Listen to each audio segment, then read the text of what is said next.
इंसानी मांस की सब्जी, दरवाजे पर लटकी इंसान की खाल। एक 4 बच्चों की माँ जो एक शख्स से बेइंतहा मोहब्बत करती थी, मगर जब उस इंसान ने उससे शादी के लिए मना कर दिया तो उसके दिमाग पर शैतान कुछ इस हद तक सवार हुआ कि उसने अपने हाथों अपने प्यार का कत्ल करने की ठान ली। उसने उस शख्स को ऐसी दर्दनाक मौत दी जिसे देखने के बाद पुलिस वाले भी उल्टियां कर रहे थे। नमस्कार, मेरा नाम है मोहम्मद आसिम और आप देख रहे हैं क्राइम का। वो साल था 1995 का। तारीख थी 24 अक्टूबर। दिन था सोमवार का।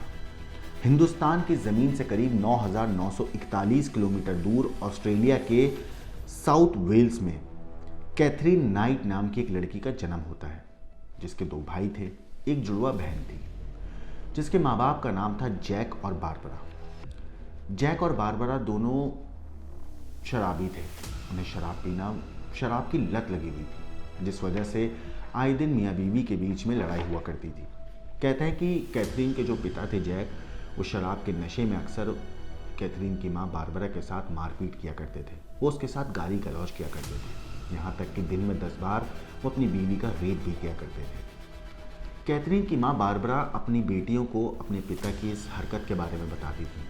बेटियां अपने पिता से नफरत करती थी, यहाँ तक कि कैथरीन के जो दोनों भाई थे वो भी उसका यौन शोषण किया करते थे।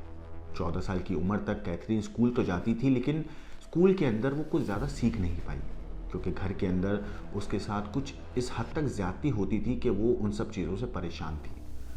अपने घर के माहौल की वजह से वो दिमागी तौर पर अजीब असमंजस में रहती थी। शायद इसी वजह से 15 साल की उम्र तक पहुंचते पहुंचते उसने अपनी पढ़ाई छोड़ दी थी। 15 साल की उम्र में कैथरीन ने सोचा कि अब पैसे कमाया जाए, क्योंकि कैथरीन अब उस नर्क भरी जिंदगी को छोड़कर एक अलग जिंदगी बिताना चाहती थी। इस वजह से उसने एक छोटी मोटी नौकरियां करनी शुरू करी, लेकिन वहाँ पर भी वो अपनी दिमागी परेशानी की वजह से ज़्यादा दिन टिक नहीं पाई। हर रोज़ उसे नई जॉब मिलती और फिर उसके बाद वो उस जॉब से निकाल भी दिया जाता। इसी बीच कैथरीन को एक जगह काम मिलता है। वो काम था कसाई का। शुरुआत में कैथरीन को यहाँ भी दिक्कत आई, लेकिन वक्त के साथ कैथरीन इस काम में माहिर हो गई। इसी बीच साल आता है 1973 का। कैथरीन जहाँ पे कसाई का काम करती थी, वहाँ पे उसी की उम्र का एक और लड़का काम करता था, जिसका नाम था डेविड स्टैनफोर्ड कैलेट। कैथरीन की उस वक्त उम्र थी 18 साल। दोनों के बीच में प्यार होता है, दोनों एक दूसरे को डेट करते हैं और उसके बाद दोनों एक दूसरे से शादी कर लेते हैं। डेविड से कैथरीन की शादी के 1 साल के बाद कैथरीन को एक बेटी होती है, लेकिन बेटी के जन्म के बाद कैथरीन डिप्रेशन में चली जाती है। कैथरीन को पोस्टनेटल डिप्रेशन हो जाता है। पोस्टनेटल डिप्रेशन में कहते हैं कि माँ का जो लगाव होता है अपनी संतान के प्रति वो कम हो जाता है, और इसी वजह से एक दिन डिप्रेशन के चलते कैथरीन ने अपनी नवजात बच्ची को उठाया और रेल की पटरी पर मरने के लिए छोड़ दिया। हालांकि आसपास के लोगों ने उसे ऐसा करते हुए देखा तो उसे रोकने की कोशिश करी, जिसके बाद कैथरीन ने उन पर भी कुल्हाड़ी से हमला कर दिया। किसी तरीके से लोगों ने कैथरीन को संभाला, उसे कंट्रोल किया, बच्ची की जान बचाई और पुलिस को इस बारे में इत्तला दी। पुलिस मौका वारदात पर पहुंची। पुलिस ने कैथरीन को गिरफ्तार किया, लेकिन जब कैथरीन की दिमागी हालत के बारे में पुलिस को पता चला तो कैथरीन को उन्होंने अस्पताल में भर्ती करा दिया। कुछ महीने इलाज के बाद साल 1976 में कैथरीन को अस्पताल से डिस्चार्ज कर दिया गया। जैसे ही कैथरीन घर पहुंची तो उसका वहाँ मन नहीं लगा, लेकिन 6 मार्च 1980 में उसने एक और बेटी को जन्म दिया। लेकिन अभी भी कैथरीन और डेविड के बीच में बन नहीं रही थी। आए दिन दोनों के बीच में लड़ाई झगड़े हुआ करते थे, जिस वजह से कैथरीन घर तो लौटी थी लेकिन घर में रहना नहीं चाहती थी। लड़ाई झगड़ों की वजह से तंग आकर उसने डेविड को छोड़कर अलग जगह अपार्टमेंट में रहने लगी। फिर 6 साल के बाद साल 1986 में कैथरीन की मुलाकात डेविड सॉन्डर्स नाम के एक और शख्स से होती है। दोनों के बीच अफेयर चला। इस दौरान कैथरीन ने तीसरी बेटी को जन्म दिया। हालांकि डेविड के साथ भी उसने ब्रेकअप कर लिया और उससे अलग होकर वो कहीं और रहने लगी। अब डेविड जो था वो उसकी कैथरीन की ज़िंदगी में दूसरा मर्द था। अब आता है साल 1991। कैथरीन का अफेयर जॉन किलिंगवर्थ नाम के एक शख्स के चला। दोनों का एक बेटा भी हुआ, लेकिन 3 साल बाद कैथरीन ने उसे भी छोड़ दिया। ये तीसरा शख्स था जिसे कैथरीन ने जिसके साथ रही, जिसके साथ उसका बच्चा हुआ, और कैथरीन ने उसे भी छोड़ दिया। कैथरीन ने जॉन किलिंगवर्थ को इसलिए छोड़ा था क्योंकि उसको अब एक और शख्स पसंद आ गया था, जिसका नाम था जॉन प्राइस। जॉन प्राइस से वो मिली थी साल 1995 में 4 अप्रैल मंगलवार के दिन। मंगलवार के रोज़ वो अपने नए बॉयफ्रेंड से मिलती है, उससे प्यार होता है। जॉन पियर्स जो था वो खुद एक तलाकशुदा मर्द था। उसकी कहते हैं कि 3 बेटियां थीं। हालांकि कैथरीन की 4 औलाद थी, मगर फिर भी दोनों ने एक दूसरे का साथ दिया, दोनों ने एक दूसरे से प्यार हुआ, दोनों एक दूसरे के साथ लिव इन रिलेशनशिप में रहने लगे। साल 1995 से लेकर 2000 तक कैथरीन और जॉन लिव इन में रह रहे थे। बाद में जॉन पर कैथरीन शादी का दबाव बनाने लगी। हालांकि जॉन शादी नहीं करना चाहता था, और उसने जो वजह बताई थी कैथरीन को ये थी कि उसकी जो पिछली शादी थी उसका एक्सपीरियंस उसका ज़्यादा अच्छा नहीं था, जिस वजह से वो नहीं चाहता था कि वो शादी करे। हालांकि वो कैथरीन को बोलता था कि मुझसे प्यार करता हूँ, मगर कैथरीन को जॉन से शादी करनी थी। इसी बीच एक दिन कहते हैं दोनों के बीच में लड़ाई झगड़ा हुआ शादी को लेकर। कैथरीन दबाव बना रही थी जॉन से कि वो शादी करे, हालांकि जॉन ने क्लियर मना कर दिया था कि उससे शादी नहीं करनी है। फिर एक रोज़ जॉन और कैथरीन के बीच शादी को लेकर इतनी लड़ाई हुई कि कहते हैं कि कैथरीन ने चाकू लिया और जॉन के ऊपर हमला कर दिया। जॉन को इस बात से काफ़ी गुस्सा आया, उसने कैथरीन को अपने घर से निकाल दिया। जब जॉन ने कैथरीन को निकाला तो वो एक बार फिर अकेली हो गई। जॉन कैथरीन की ज़िंदगी में चौथा मर्द था। कैथरीन को गुस्सा आया, लेकिन हालांकि बाद में कुछ वक्त के बाद कैथरीन ने जॉन से माफ़ी मांग ली। वो जॉन के प्यार में इस कदर पागल हो गई थी कि वो किसी भी कीमत पर जॉन को अपनी ज़िंदगी में चाहती थी। वो जानती थी कि जॉन को फिज़िकल रिलेशनशिप बनाना काफ़ी पसंद है, इसलिए कैथरीन ने एक प्लान बनाया। वो किसी भी तरह जॉन के साथ फिज़िकल होना चाहती थी। वो चाहती थी कि वो फिज़िकल हुए, सेक्सुअल रिलेशनशिप बनाए, और उसके बाद वो जॉन से शादी की बात करे। तो उसे लगता था कि अगर ऐसे टाइम पे वो सेक्सुअल रिलेशनशिप बनाते वक्त जॉन से अगर शादी की बात करेगी तो जॉन मना नहीं करेगा। प्लान के मुताबिक 29 फरवरी 2000 मंगलवार के दिन कैथरीन जॉन के घर पहुंची। उस समय जॉन किसी काम से घर से बाहर गया हुआ था। कैथरीन ने जॉन की घर पे सिर्फ 3 बेटियां थीं, तो उन बेटियों को लिया और किसी के घर एक रात के लिए छोड़ दिया।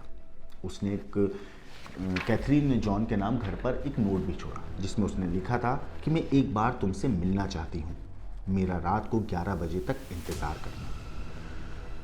जैसे ही जॉन घर लौटा तो उसने अपनी बच्चियों को तलाशा। बच्चियां घर पे नहीं थी। जॉन परेशान हो गया। फिर उसे कैथरीन का वो लेटर मिला, वो नोट मिला, जिसमें लिखा था कि मैं रात 11 बजे तक मेरा इंतज़ार करना और मैं तुमसे मिलना चाहती हूँ। जॉन को लगा कि शायद कैथरीन के साथ ही उसकी बच्चियां हैं। वो बेफिक्र होकर घर में आराम से सो गया, इंतज़ार करता रहा। 11 बजे तक उसने कैथरीन का इंतज़ार करा। हालांकि 11 बजे तक कैथरीन उसके घर नहीं पहुंची। फिर रात करीब 12 बजे कैथरीन जॉन के घर पहुंचती है। उस वक्त तक जॉन सो चुका था।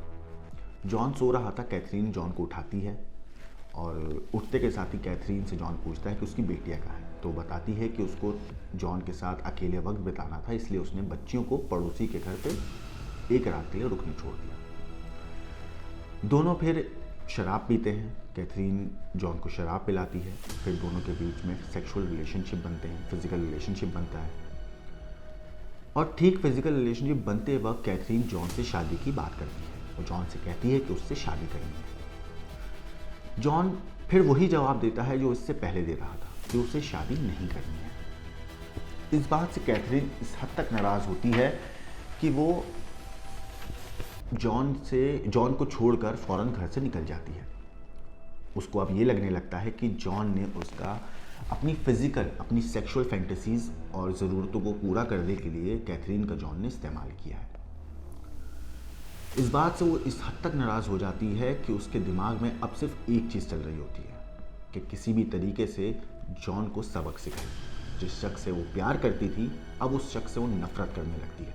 नफ़रत की भी इंतहा इस हद तक कि वो घर पहुंचती है, अपने कसाई वाला टूल बॉक्स खोलती है, उसमें से चाकू चापड़ सब निकालती है और वापस जॉन के घर आती है। जॉन जब तक सो चुका था। वो घर पहुंचती है, चाकू लेती है और सोते हुए जॉन पर एक के बाद एक कई वार करती है। जॉन दर्द से कराह रहा होता है। वो अपनी जान बचाने के लिए भागता है, जिसके बाद कैथरीन पीछे से गर्दन पर 36 बार जॉन के वार करती है, जिससे जॉन वहीं पर ही मर जाता है। मगर उसके दिमाग पर, कैथरीन के दिमाग पर शैतान इस हद तक सवार हो चुका था कि वो वहीं पर नहीं रुकती है। वो जॉन की जिस्म से उसकी खाल उतारती है। खाल उतारने के बाद उसके जिस्म के टुकड़े करती है और फिर उन टुकड़ों को सब्जी में डालकर खाना बनाती है। मगर फिर भी उसको सुकून नहीं मिल रहा था। वो अलग अलग सब्जी में जिस्म के अलग अलग हिस्सों को पकाती है। फिर टेबल पर 3 प्लेट लगाती है। उन प्लेट पर जॉन की तीनों बेटियों का नाम लिखती है। वो चाहती है कि उसके पिता का मांस उसकी तीनों बेटियां खाएं, मगर इससे पहले कि बेटियां खाती, वो खुद उस मांस को चखती है और जैसे ही वो जॉन का मांस खाती है, वो फौरन उल्टी कर देती है। उसे पछतावा होता है कि उसने क्या कर डाला। इस पछतावे में आकर वो जॉन की लाश से एक लाश को वहीं छोड़कर नींद की गोलियां खाती है। और कई सारी नींद की गोलियां खाने के बाद वो बेडरूम में सोने चली जाती है। इसी बीच सुबह होती है। जॉन काम पर नहीं पहुंचता है, तो जो उसके बॉस थे वो किसी शख्स को जॉन के घर पहुंचते हैं देखने के लिए कि कुछ ज़रूरी काम है, जॉन अब तक क्यों नहीं आए, ज़रा जाकर देखो। जब वो शख्स जॉन के घर पहुंचता है तो उसके पैरों तले ज़मीन खिसक जाती है, क्योंकि उस घर का मंजर इतना भयानक था। हर तरफ खून के छींटे थे। वो फौरन शख्स पुलिस को इत्तला देता है। पुलिस जब मौका वारदात पर पहुंचती है तो देखती है कि दरवाजे पर इंसानी खाल लटकी हुई है, और जब वो घर के अंदर दाखिल होते हैं तो देखते हैं हर तरफ खून के छींटे। उसके बाद वो किचन के अंदर दाखिल होते हैं। वहां पे मीट पड़ा हुआ था और पुलिस को देखते हुए, समझते हुए देर नहीं लगी कि इंसान का मीट है। पुलिस वाले भी उल्टियां करने लगते हैं। कहते हैं उस घर की हालत इतनी भयानक थी उस वक्त। पुलिस घर की तलाशी करती है, तफ्तीश करती है, तो घर के एक कमरे के अंदर कैथरीन बेहोशी की हालत में बेड पर लेटी हुई थी। पुलिस फौरन कैथरीन को पकड़ उठाती है और अस्पताल भेजती है। अस्पताल में होश आने के बाद कैथरीन से जब पूछताछ होती है तो कैथरीन पुलिस को बताती है कि उसने जॉन का कत्ल क्यों किया। वो पुलिस को बताती है कत्ल की वजह, कत्ल का तरीका और कत्ल के पीछे का मकसद। अदालत में जब कैथरीन को पेश किया गया तो उसकी मानसिक हालत को देखते हुए अदालत ने उसे उम्र कैद की सज़ा सुनाई, वो भी बिना पेरोल के।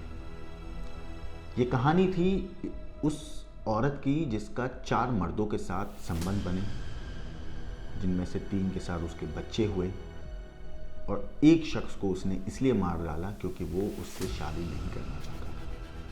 कैथरीन नाइट की ये कहानी आपको कैसी लगी? आपको इस बारे में क्या सोचना है, आपका क्या कहना है, हमें कमेंट करके ज़रूर बताएं। बाकी देश और दुनिया की क्राइम की खबरों के लिए देखते रहिए क्राइम तक।